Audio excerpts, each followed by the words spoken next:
태양의 온도가 6,000도 정도 된다고 합니다. 안의 온도가 아니고 겉 표면의 온도가. 그러면 이제 그런 분들이 있어요. 가서 온도계를 재봤냐? 안 재봤죠. 잴 수가 없습니다. 왜냐하면 이 태양은 너무 뜨겁기 때문에 근처에 가면 다 그냥 증발해 버려요. 타는 게 아니고 그냥 증발해 버립니다.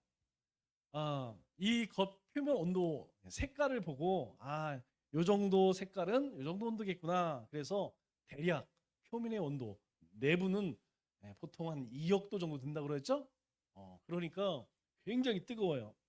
여러분 쇳덩어리가 녹는 온도가 1538도래요. 그러니까 6000도 정도 되면 뭐 어느 정도 뜨거운지 우리가 감이 안 오죠.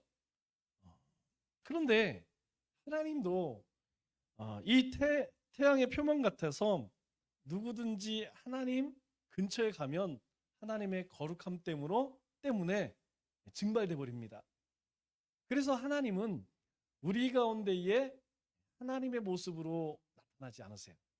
하나님은 우리 가운데에 자기 자신을 감추시고 불이나 구름이나 또는 번개나 이런 음성으로 우리 가운데에 임재를 하십니다. 만일 우리 가운데에 하나님께서 그대로 나타나시면 살아남을 자가 아무도 없다는 것이죠. 그래서 우리가 하나님을 만나기 위해서는 반드시 거룩함의 옷을 입어야 돼요. 거룩하지 않으면 하나님을 만날 수가 없습니다. 그런데 이 거룩함은 하나님의 말씀에 대한 순종으로 온다는 거예요. 우리가 어떻게 거룩해야 되느냐? 우리가 말 조심을 하고 행동 조심하고 내가 이렇게 살아야지. 여러분 그렇게 마음 먹고 우리가 결심을 하면 그렇게 되나요? 안 되죠. 그 이야기는 무엇이냐면 하나님의 말씀이 우리 가운데 떨어져 우리 가운데에 역사하면 우리 안에 있는 하나님의 영이 우리의 인격을 우리의 생각을 그리고 우리의 행동을 변화시킨다는 거예요. 그래서 우리로 하여금 거룩한 삶을 살게 한다는 것이죠. 그래서 순종이 아주 중요합니다. 순종할 때에 우리가 바로 거룩함의 옷을 입고 거룩해지면 하나님을 어느 곳에서든지 만날 수 있다는 거예요. 이 예배 현장에서 만나는 것이 아니고 우리가 잠을 자다가도 밥을 먹다가도 그리고 어디를 가다가도 사람을 만날 때에도 우리는 하나님의 임재하심을 경험할 수 있다는 것이죠. 반대로 그렇지 않으면 하나님이 나와 함께하구나 이거 잘 못 느끼지 못한다는 거예요. 그래서 순종은 하나님의 말씀을 잘 듣고 지켜 행하는 것 이것을 순종이라고 이야기합니다. 우리 신명기 28장 2절 말씀 보면 하나님께서 이스라엘 백성들에게 이렇게 말씀하세요. 내 하나님 여호와께서 이 40년 동안에 내게 광야길을 걷게 하신 것을 기억하라. 그러니까 하나님이 왜 40년 동안 이스라엘 백성들에게 이 광야에서 헤매게 만드셨느냐? 이는 너를 낮추시고 너를 시험하사 내 마음이 어떠한지 그 명령을 지키는지 지키지 않는지 알려 하심이라. 하나님께서 이제 하나님이 말씀하시면 그 말씀대로 행하는지 안 하는지 알게 하려고 40년 동안 광야에서 그렇게 방황하는 인생을 살게 하셨다. 그렇게 말씀을 하죠. 여러분 우리가 하나님의 말씀을 잘 들으면 잘 행할 수 있어요. 그러나 잘 듣거나 듣지 않거나 또 잘못 들으면 잘 행할 수 없다는 것입니다. 그래서 잘 듣는 게 중요해요. 하나님 말씀을 잘 듣는 것 아주 중요합니다. 우리 기도 이야기할 때 여러분들에게 제가 처음에 그런 이야기 했어요. 하나님께 30분 간구하면 30분 하나님의 음성을 들어라. 그런데 대부분 그거 안 하죠. 하나님 앞에 하나님 이것도 해주시고 저것도 해주시고 하나님 이거 원하시고 막 기도해요. 그리고 내 얘기 다 했으면 끝. 이제 하나님이 나에게 뭐라고 말씀하시는 일은 별로 중요하지 않아. 내 할 얘기 다 했으니까 이제 하나님께서 알아서 하셔. 이제 그러죠. 그런데 하나님은 우리가 기도하고 나면 그 기도에 대해서 말씀하십니다. 그래서 내가 10가지를 기도했으면 10분을 기도했으면 10분 동안 하나님이 내 마음 가운데에 뭐라고 말씀하시는지 들을 수 있어야 된다는 거예요. 이 하나님의 음성을 듣는 것 그래야지 내가 어떻게 행할 것인지. 여러분 예를 들어서 내가 갑자기 이제 로또가 맞았어. 그럴 리는 없겠지만 로또로 맞았어. 하나님 이걸 어떻게 쓸까요? 하나님께 기도했어요. 그 다음에 하나님께서 이렇게 썼으면 좋겠다라고 우리에게 말씀하신다는 것이죠. 그러면 하나님께서 우리에게 말씀하실 때 무엇을 위해 쓰라고 하겠어요? 아마 하나님의 영광이 드러내는 곳에 써라, 그렇게 말씀하지 않겠어요? 이를 또 하나, 하나님 저에게 건강을 주셨습니다. 하나님 제가 어떻게 살아가야 할까요? 귀를 기울이고 하나님 음성을 들으면, 그래 오늘은 네가 건강하니까 누구 좀 한번 찾아가 봐라. 네가 건강하니까 오늘은 멋좀 했으면 좋겠다라고 우리에게 분명 말씀하신다는 것이죠. 그래서 잘 듣는 게 참 중요해요. 그런데 여기서 잘이라고 하는 말 뭘까요? 바르게라는 뜻입니다. 하나님의 말씀을 듣되 잘 듣는다라는 것은 바르게 듣는다는 거예요. 그냥 내 마음대로 해석해서 들으면 안 된다는 것이죠. 하나님이 기뻐하시는, 하나님은 어떻게 생각하실까? 이 관점에서 들어야 된다는 것이죠. 그래서 우리가 하나님 말씀을 들을 때는 귀로만 들어서는 안 돼요. 우리가 하나님의 말씀을 들을 때는 반드시 우리의 마음으로, 우리의 심령으로 하나님의 말씀으로 받아야 된다는 것이죠.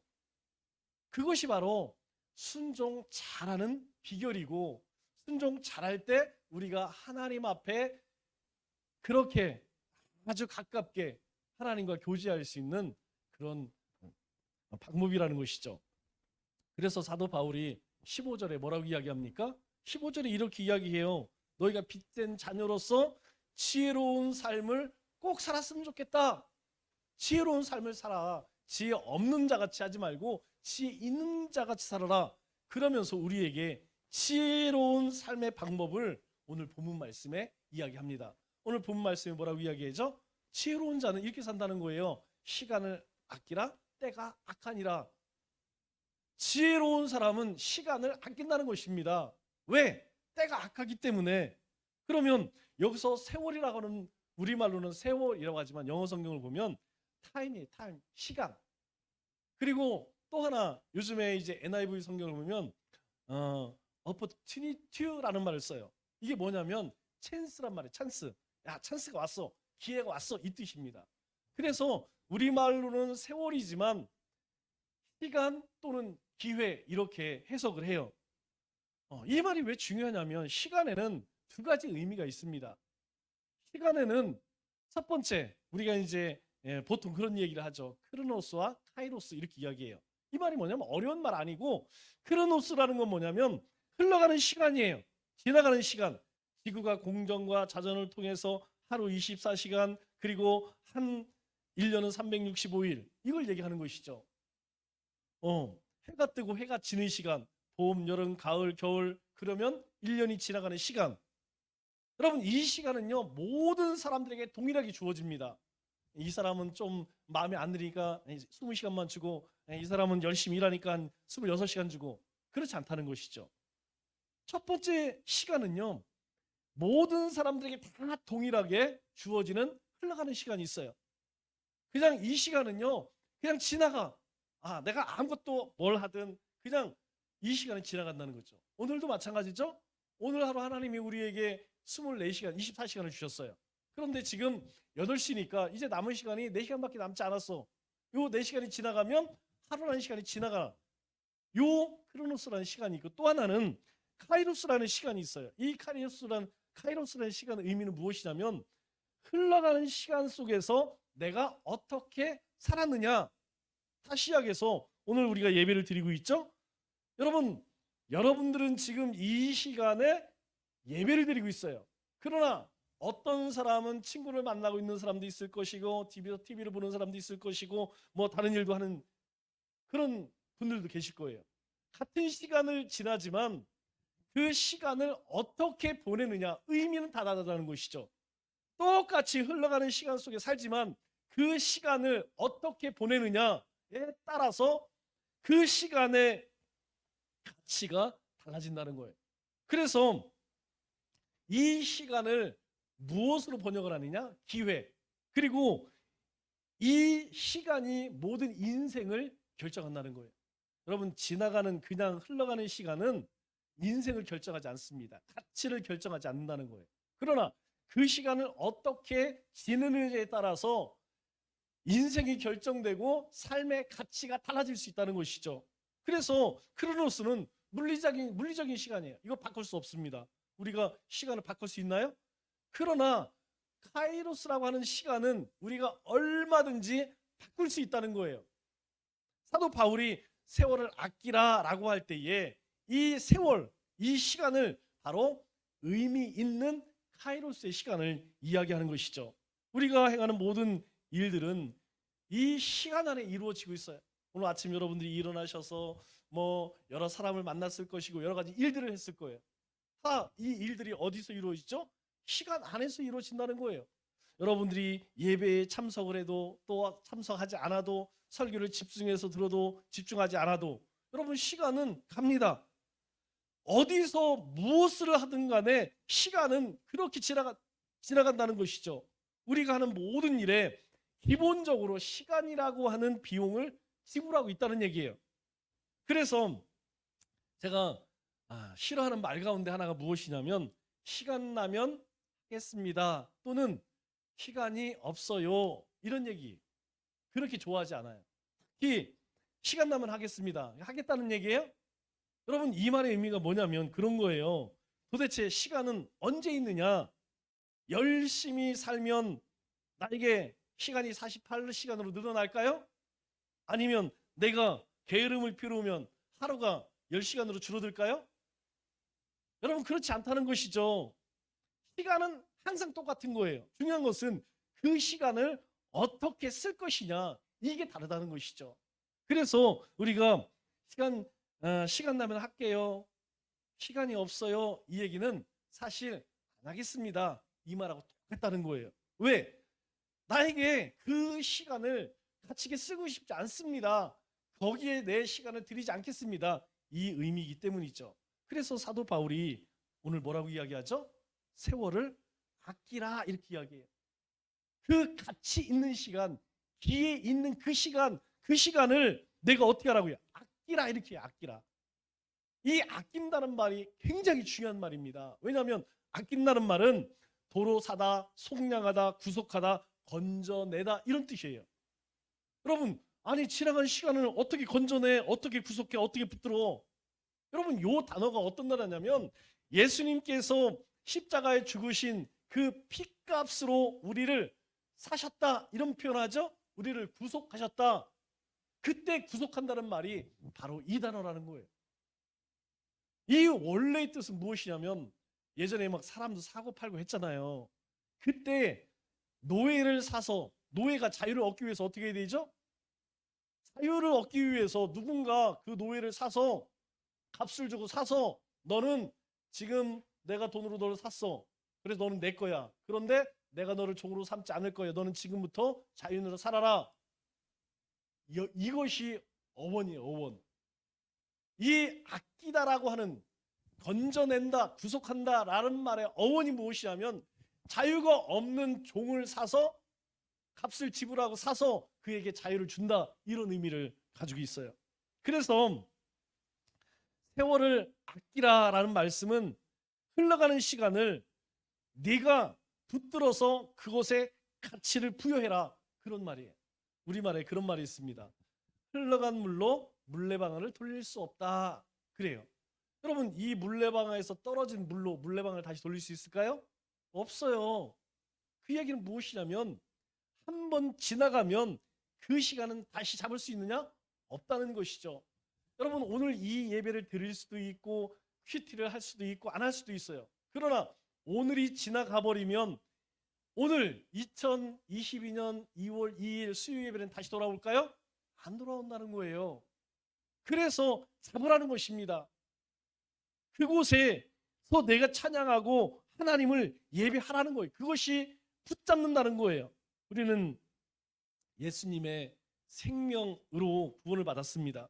그래서 너희가 주어진 너희 인생에게 주어진 그 시간을 너희가 허비하지 말고 그 시간을 붙들어라. 그 시간을 건져내라. 그렇게 말씀하고 있는 것이죠. 이것은 사실 시간만 이야기하는 것이 아니에요. 하나님이 우리에게 주신 열정, 은사, 또 물질, 달란트 다 포함된다는 것이죠. 하나님으로부터 우리에게 얻은 것, 하나님으로부터 온 것은 너희가 함부로 버리지 말라는 거예요. talent 비유의 핵심이 뭐예요? 너희가 돈 많이 벌어갖고 하나님 앞에 영광 돌려라? 그거 아닙니다. 하나님이 우리에게 주신 것, 그것을 소중히 여기고 그것에 대한 가치를 만들어내라. 그렇게 이야기하는 거예요. 나는 이제 뭐 할 일이 없으니까 그냥 죽는 날만 기다려? 아니라니까요. 만일 하나님이 그렇게 작정하셨다면 이미 우리를 데려가셨을 거예요. 그런데 아직 이 땅 가운데에 생명을 주시고 우리의 날들을 주신 이유는 우리를 통해서 하나님이 행하실 일들이 있다는 거예요. 그래서 너희가 세월을 그냥 허송세월 보내지 말라는 것이죠. 우리가 시간을 아낀다고 할 때 이 시간을 아낄 수 있는 방법이 두 가지가 있습니다. 모니터 조금만 올려주세요. 여러분, 시간을 아낄 수 있는 첫 번째 방법이 무엇이냐면 시간은 똑같이 정해져 있죠. 이 정해진 시간 안에 많은 일을 하는 것입니다. 그러니까 우리가 어떤 일을 할 때에 막 빨리빨리 하는 거야. 예를 들어서 우리가 시험 공부 또는 시험을 치죠. 그러면 내가 거기에 집중을 해서 10시간에 할 것을 5시간 동안에 줄여. 그러면 나에게 5시간의 시간이 남죠? 그 시간에 다른 일을 할 수 있다는 것이죠. 시간을 아끼기 위해서 빨리빨리 우리가 많은 일을 하게 되면 시간을 아낄 수 있어요. 그런데 요거는 단점이 하나 있어. 사람이 빨리 늙을 수가 있어요. 그리고 스트레스를 많이 받아갖고 잘못하면 과로사할 수 있어. 그렇게 좋은 방법이 아니라는 것이죠. 예전에 우리 60, 70년대에 살던 분들이 그렇게 살았어요. 정말 하루가 24시간 잠도 안 자. 뭐 기본 8시간 일하는 사람 없어요. 기본이 12시간. 기본이 12시간, 16시간씩 그렇게 일을 하고 살았죠. 그 결과가 무엇입니까? 뚝상 늙었잖아요. 무릎 아프고 허리 아프고 목 아프고 막 지금 60 이상 되신 분들은 멀쩡한 데가 별로 없어요. 왜? 그렇게 살았기 때문에. 그러니까 그건 그렇게 좋은 방법이 아니에요. 그러니까 시간 아끼는 두 번째 방법은 무엇이냐면 좀 더 가치 있는 중요한 일에 시간을 보내는 것이죠. 똑같은 우리에게 주어진 시간은 다 똑같아요. 그러나 그 시간을 어떻게 사용하느냐에 따라서 그 가치가 달라진다는 것이죠. 여러분, 나에게 8시간은 일을 해야 되니까 8시간 일을 해요. 그리고 나머지 시간 16시간, 그중에 8시간은 잠자고 나머지 남는 8시간을 잠을 잘 수도 있어요. TV 볼 수 있어요. 놀 수도 있어요. 친구 만날 수 있어요. 그런데 그 시간에 내가 성경책을 볼 수도 있고 기도할 수도 있고 그리고 누군가에게 전도할 수도 있다는 것이죠. 이 시간을 어떻게 보낼 것이냐. 그거에 따라서 똑같이 우리에게 주어진 시간의 양은 똑같지만 질이 달라질 수 있다는 것이죠. 우리의 삶의 질이 달라질 수 있다는 거예요. 그 얘기는 뭐냐면 중요하지 않은 일에 시간을 낭비하지 말라는 것이죠. 여러분 한번 스스로 생각해 보세요. 우리가 가계부를 써요. 여러분 가계부를 쓰는 이유는 무엇이냐면 내가 낭비하는 돈이 얼마나 있는가 때문에 하는 것이지 내가 어디에 얼마 썼나 여러분 그거 써서 뭐 할 거예요. 중요한 이 금전출납부를 기록을 한 가장 큰 이유는 무엇이냐면 혹 내가 낭비하는 곳에 얼마 썼는가 그것 때문에 마찬가지예요. 시간도 내가 오늘 하루를 지날 때에 낭비한 시간이 얼마나 되는가. 만일 그렇다면 앞서서 뭐라고 이야기했죠? 지혜롭지 않은 자 같이 살지 말라는 것이죠. 만일 내가 그 똑같이 주어진 시간을 중요하지 않은 데에 허비했다면 나는 지혜롭지 못한 자라는 거예요. 제 얘기가 아니고 주님이 에베소 성도들에게 하는 말씀입니다. 오늘 왜 우리가 시간을 가치 있게 써야 되느냐? 바로 그 사람이 지혜로운 사람이라는 거예요. 그래서 그 시간을 아껴야 할 이유에 대해서 16절 뭐라고 이야기하죠? 때가 악하기 때문이다 그렇게 이야기해요. 이 때라는 것은 무엇이냐면 영적인 또 윤리적인 상황을 이야기해요. 그러니까 우리가 살아가고 있는 이 시대의 사람들의 윤리, 그 사람의 삶의 방식이 어떠하느냐, 그것을 때라고 이야기하는 거예요. 그때가 어떤 때입니까? 우리 디모데후서 3장 2절로 5절, 너무나 잘 아는 말씀이죠. 사람들이 자기를 사랑하며 돈을 사랑하며 자랑하며 무려 19가지를 이야기해요. 그러면 2000년 전에 사람들이 이렇게 살았는데 지금은 어떨까요? 모든 역사학자, 모든 신학자가 다 한결같이 입을 모아 하는 이야기가 무엇이냐? 인류 역사 가운데에서 가장 악한 시대라는 거예요. 소돔과 고모라보다 더 악한 시대가 지금 이 시대라는 거예요. 여러분, 상상할 수 없습니다. 이 시대의 사람들의 악함이라는 것은 이루 말할 수가 없어요.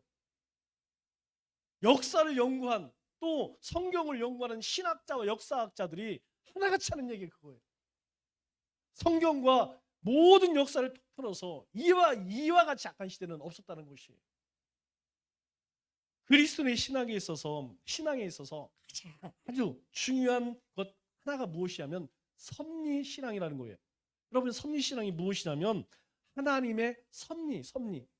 하나님의 섭리는 하나님은 하나님의 방법으로 일하신다는 거예요. 여러분, 이걸 우리는 반드시 기억해야 됩니다. 다른 말로 이야기하면 주권적 역사한다는 거예요. 하나님 이거 이렇게 좀 했어요, 저렇게 좀 해주세요, 그런 거에 의해서 좌우되는 분이 아니고 하나님은 하나님의 주권을 가지고 일하신다는 것이에요. 그 얘기는 무엇이냐면 여러분, 시간이 흘러갑니다. 그런데 이 흘러가는 시간 가운데 모든 일에, 우리의 삶의 모든 일에 의미가 있고 거기 가운데 하나님의 뜻이 담겨져 있다는 거예요. 그냥 오늘 하루가 지나갔구나, 내 인생이 지금 60년, 70년, 80년이 지나갔구나, 여러분, 그게 아니라는 거예요. 그 속에는 하나님의 섭리가 담겨져 있다는 거예요. 내 시간 속에는, 내 삶 속에는 하나님의 계획이 담겨져 있다는 거예요. 우리가 말씀을 통하여, 기도를 통하여 깨닫는 사람이 있고 깨닫지 못하는 사람이 있어요. 여러분, 우리 교회를 통해서 하나님이 행하실 일들이 보여지는 사람이 있고 보여지지 않는 사람이 있어요.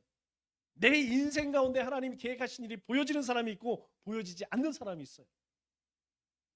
우리의 가정을 통해, 내 삶의 터전을 통해서 하나님이 행하실 일들이 보여지는 사람이 있어요. 보여지지 않는 사람이 있어요. 그 차이가 뭘까요? 보여지지 않는 사람은요, 그저 월급 받는 인생이에요.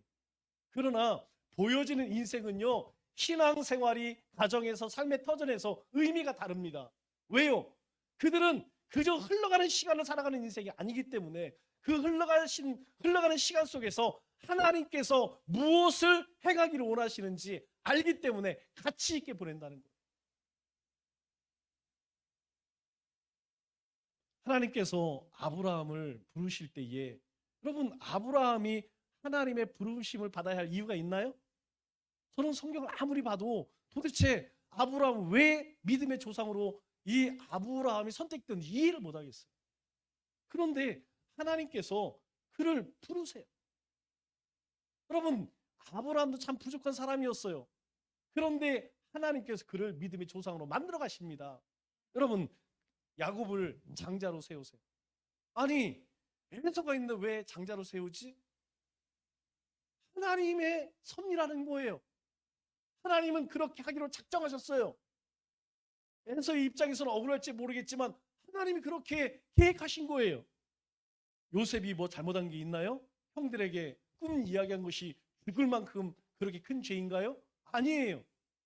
그런데 그 요셉이 애국으로 팔려가는 데에는 하나님의 섭리가 있다는 것이죠. 그것에 대해서 요셉이 뭐라고 고백합니까? 창세기 45장 7절 8절에 이렇게 이야기해요. 하나님이 구원으로 당신들의 생명을 보존하고 쭉 이야기합니다. 여러분, 이게 중요한 거 아니에요. 뭘 생명을 보존하고 후손을 두시려고 당신들보다 나를 먼저 보내신, 나를 이리로 보내신, 여기서 중요한 것은 무엇이냐면 그 일을 행하신 분이 누구냐? 하나님이라는 거예요. 요셉은 그걸 알았어요. 요셉은 그걸 알았기 때문에 보디발의 아내가 총각, 우리 좋은 데 가서 우리 같이 맛있는 거 먹고 즐거운 시간 보내자, 그럴 때 뭐라고 이야기합니까? 하나님의 섭리가 보여지니까 내가 어찌 하나님 앞에 득지하리요? 나는 절대로 그렇게 못합니다. 그 대가가 뭐예요? 가정의 총무에서 하루아침에 감옥살이 하게 돼 있어요. 비참한 신세가 되었어요. 자기에게 은혜를 입었지만, 도움을 받았지만 구해줄 생각을 안 해요. 그런데 이 요셉은 뭐라고 이야기합니까? 하나님이 나를 바로에게 아버지로 삼으시고 그 온 집의 주로 삼으시며 애굽 온 땅의 통치자로 삼으셨습니다. 하나님이 하셨습니다.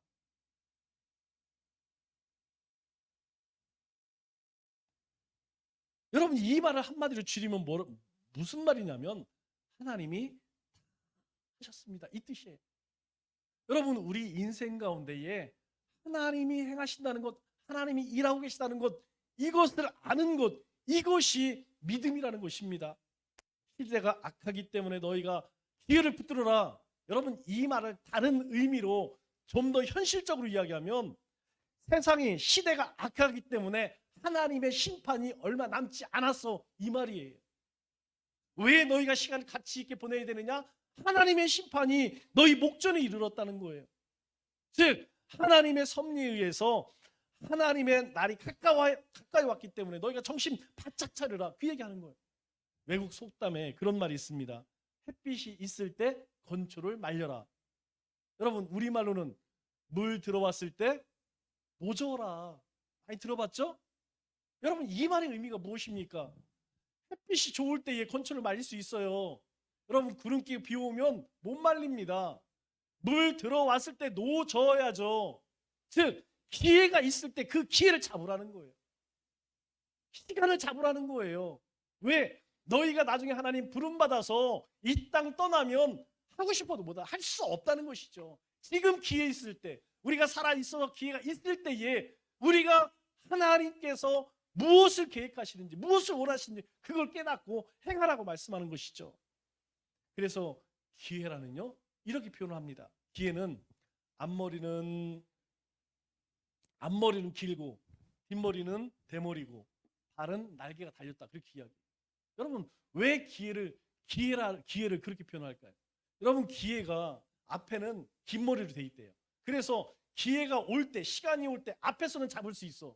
그러나 기회가 지나가서 뒤에서 잡을 수 없다는 거예요. 대머리이기 때문에 잡을 수가 없다는 거예요. 한 번 지나가면 이 시간은, 이 기회는 잡을 수가 없대요. 그런데 발에 뭐가 달렸습니까? 날개가 달려 있어요. 총알처럼, 화살처럼 빠르다는 거예요. 이 기회라는 것이, 시간이 그렇게 빨리 지나가는데 다가올 때 잡지 않으면 지나가고 나서는 절대 잡을 수 없는 것이 시간이라는 것입니다. 그래서 주님께서 에베소 성도들에게, 우리에게 이 말씀하시는 이유가 뭐예요?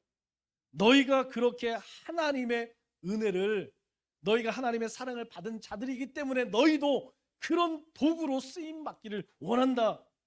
그래서 너희가 그 기회를 놓치지 말라는 거예요. 너희가 하나님께 영광을 돌릴 수 있는, 하나님을 높이고 자랑할 수 있는 기회가 지금 너에게 주어졌다는 것이죠. 그 기회를 너희가 놓치지 말라. 그래서 세월을 아끼라. 여러분, 이렇게 흘러가는 시간 속에서 하나님의 섭리를 깨닫고 의미 있는 삶을 어떻게 살 것인가에 따라서 내가 주님의 일꾼이 또 청지기가 될 수 있기도 하고 그렇지 않을 수 있다는 거예요. 우리 에베소 4장 1절에 사도 바울이 이렇게 고백을 합니다. 그러므로 주 안에서 갇힌 내가 너희를 권하노니, 사도 바울이 자신을 뭐라고 이야기하면 주 안에서 갇혔다, 구속됐다, 붙들렸다, 이렇게 이야기해요. 나는 주님께 붙들렸다는 거예요. 그 얘기는 뭐예요? 내 전 인생은 복음을 위해서 붙들렸다는 거예요.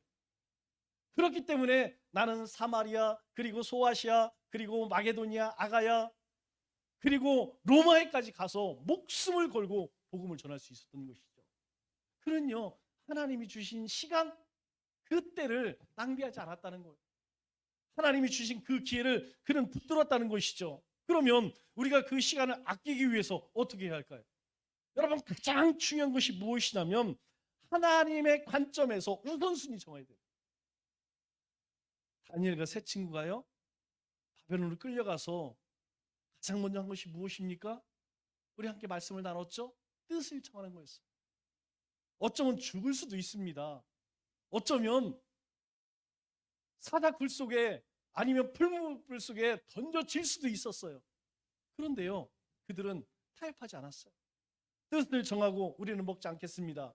그러나 한번 먹은 자들, 왕의 음식을 먹은 자들과 비교해 보십시오. 만일 우리가 그들보다 못하면 순종하겠습니다. 그런데요, 뜻을 정하고 몸을 더럽히지 않기로 하니까 하나님께서 역사하시는 거예요. 이게 중요하다는 거예요. 내 삶의 우선순위를 정하고 그 우선순위가 하나님이 기뻐하시는 일이라면 하나님께서 우리의 삶의 질을, 삶의 가치를 다르게 만드신다는 거예요. 우선순위가 바로 되어 있는 사람은 그 삶에 있어서 하나님을 가장 첫 번째에 둔다는 것이죠. 여러분, 많습니다. 먹고 살아야 할 문제, 가정의 문제, 자녀의 문제. 저도 그거 생각하면 머리가 아파요. 그런데 아주 간단한 방법이 무엇이냐면 내 삶의 가장 첫 번째는 주님의 일. 여러분, 이러면 그렇게 복잡하지 않다는 것이죠. 우선순위가 바로 되어 있는 사람은 시간을 그렇게 쓴다는 거예요. 하나님이 기뻐하시는 일, 하나님 나라의 일, 거기에 우선순위. 여러분들이 그렇게 결정하셨기 때문에 지금 이 자리에 왔다는 것이죠. 만일 우리의 삶에 이 예배를, 찬송과 경배를 하나님 앞에 우선순위를 정하지 않았다면 다른 일 하죠. 우리가 하나님 보시기에 기뻐하시는데 우선순위를 두고 살 때에 하나님께서는 우리의 삶을 이끌어 가신다는 거예요. 하나님의 섭리 가운데에 우리를 이끄신다는 거예요. 그런데 그렇지 않은 사람은요, 자기가 좋아하는 것만 하게 되고 또 육신을 위하여 사는 것이 되고 결국 그것이 하나님이 싫어하시고 죄만 짓고 사는 일이 된다는 것입니다. 말씀을 맺겠습니다. 하나님은 우리에게 오늘 모두 공평하게 하루의 삶을 주셨어요. 그리고 하나님의 영광을 위해서 우리에게 물질과 건강과 은사와 달란트를 주셨습니다. 오늘 사도 바울을 통해 권면하시는 것처럼 시간을 아껴서 하나님의 선하시고 기뻐하시고 온전하신 뜻을 쫓아 이 악한 시대에 부름받은 하나님의 거룩한 일꾼으로 지혜로운 믿음의 삶을 살아가시는 우리 믿음의 권속들 되시기를 주님의 이름으로 축원합니다.